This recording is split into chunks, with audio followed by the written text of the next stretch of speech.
Hello friends, स्वागत है आप सभी का हमारे ब्लॉग में। हम आज यहाँ ओंकारेश्वर मंदिर आए हुए हैं और यहाँ मंदिर में आपको दिखाते हैं। हमारे यहाँ ओंकारेश्वर मंदिर पास में है। यहाँ पे अखंड रामायण भी हो रही है, तो आप लोग को दिखाते हैं अपना ओंकारेश्वर मंदिर। जी देखिए,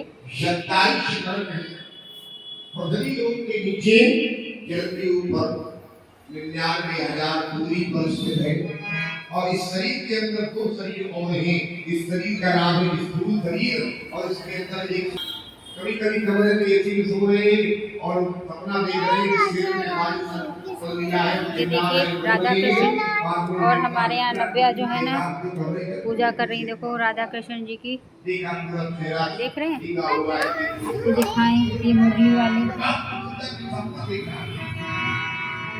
वो सामने कहते हैं जो सपने सिर काटे कोई फिर जाके न दूर दुख होई। कोई सूक्ष्म शरीर है जो उसके किए हुए पापों को भोगता है, दीन रख जाता है,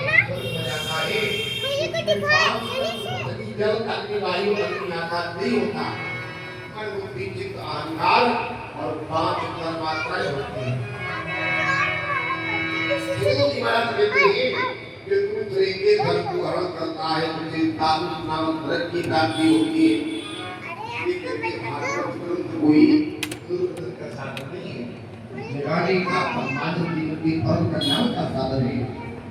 कि दूसरों को धोखा देता है, विश्वासघात करता है, तो नामक धन की प्राप्ति होती है। जो कहता है शरीर मेरा है, मैं शरीर हूँ, एक परिवार मेरा है, मैं मेरा ये राधा कृष्ण का मंदिर है। ये देखिए कितने भव्य और सुंदर चल रहा है, आप लोग भी देख सकते हैं। तो आप लोग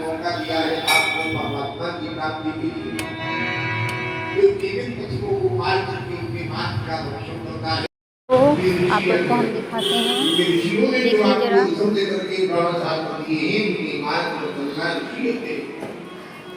अतिथि पर्वतों पर आ जाए तो सुंदर भोजन कराओ। अतिथि का मतलब होता है ये हमारा अतिथि जिसकी ना आने की तिथि निश्चित हो और ना जाने की तिथि निश्चित हो। जिसकी तिथि निश्चित है, पता है पुरानी आ रहे हमारे यहाँ अतिथि नहीं है, वो आप ध्यान रखना।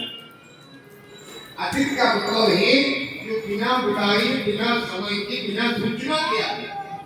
यहाँ पर भागवत हो रही है। नर्मदे पर सुंदर आसन दीजिए कि आपकी बेगुम हो, भगवान का जन्म होता है। और इसके बाद में जलपान कराओ, भोजन कराओ, भोजन को व्यवस्था करनी है तो सुंदर जल पिला दो। जलपान भी नहीं करा सकते हैं तो सुंदर पानी के द्वारा संतुष्ट करके 4 कदम उसके साथ चलकर के विदा कर दो। ये अतिथि को हो गया।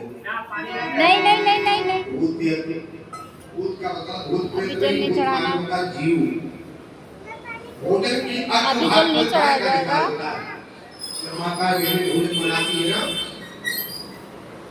तो हम आपने देखा होगा, देखा होगा मेरी माता ने पहले आगासी निकालती थी गाय को। आज भी कई घरों की परंपरा है।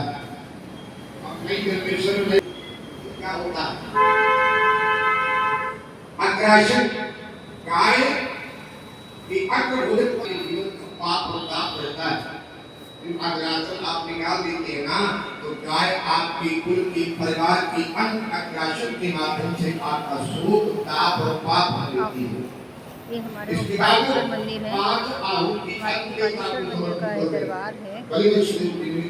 इसके बाद परिवार के मंदिर भोजन कर जाए तो शेष भोजन बचता है तो आप लोग दिखाते हैं। यहाँ पे अखंड रामायण हो रही है, आप लोग भी देखिए।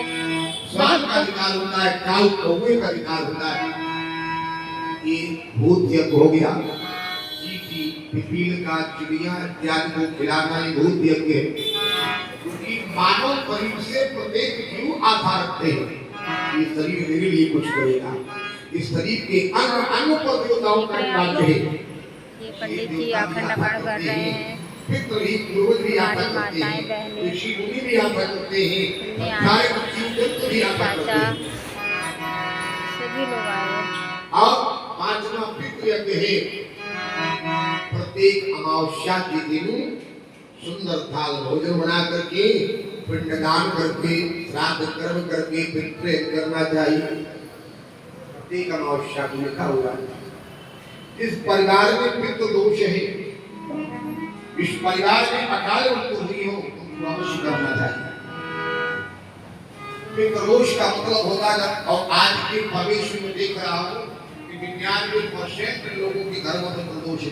तो अंत्येष्टि क्रिया नहीं हो पाती थी ढंग से, पूर्वक की साथ में विधि, स्थान और द्रव्य शुद्धि, ये 3 शुद्धियां नित्यान्त आवश्यक है। धन शुद्ध हो, स्थान शुद्ध हो और क्रिया शुद्ध हो, विधि शुद्ध होना हो।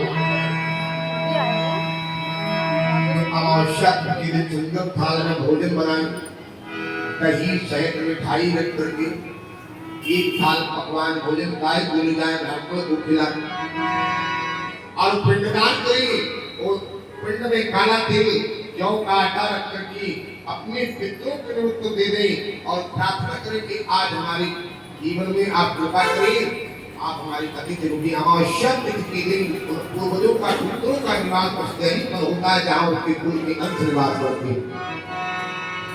आप करना प्रारंभ कर देते हैं तो आपके जीवन का पितृ हो जाता है। इसके बाद पितृपक्षों में 15 दिन नित्य प्रति करना चाहिए, तर्पण श्राद्ध इत्यादि। सुखदेव महाराज कहते हैं जो 5 यज्ञ नहीं करता है उससे कृत भोजन नामक नरक की प्राप्ति होती है। जो चोरी करके परिवार पालता है, बेईमानी करके